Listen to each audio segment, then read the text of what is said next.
Ginugunita ngayong araw ang International Day for the Elimination of Violence Against Women.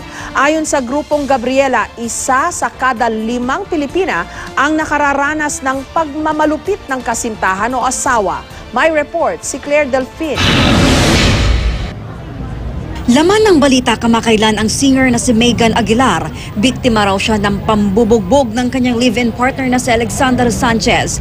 Kwento ni Megan, hindi na niya mabilang kung ilang beses siyang sinaktan ng taong inakala raw niyang makakasama niya habang buhay.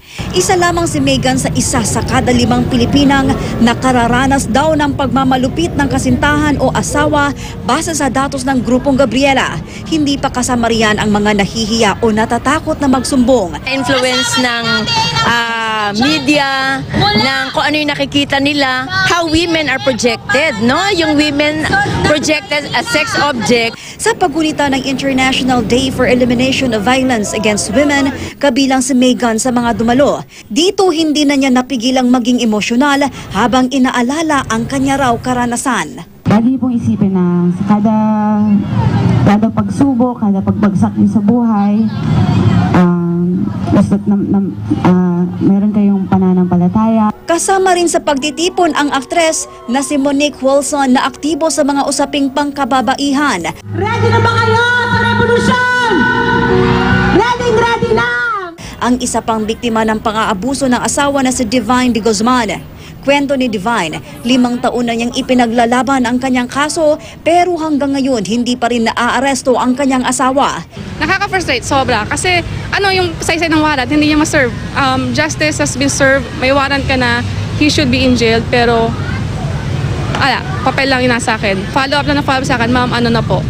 Ganun lang, para ma'am ano na po para sa pampadalas pang inom. Inom tayo pagkatapos.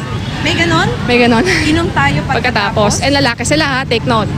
Nakilahok din sa aktibidad ang mga kababaihan mula sa iba't ibang ahensya ng gobyerno. Sama-sama silang naglakad paikot sa Quezon City Memorial Circle para suportahan ang kampanya laban sa karahasan sa mga kababaihan at kabataan. It's called the 18-day campaign to end violence against women. We have a law which mandates all government agencies and the general public to observe the National Consciousness Day to eliminate violence against women. Sa datos ng PNP Women and Children Protection Center, mula Enero hanggang Oktubre, mahigit 26,000 na ang naitalang biktima ng paglabag sa RA 9262 o Anti-Violence Against Women and Their Children Act. Claire Delfin, GMA News.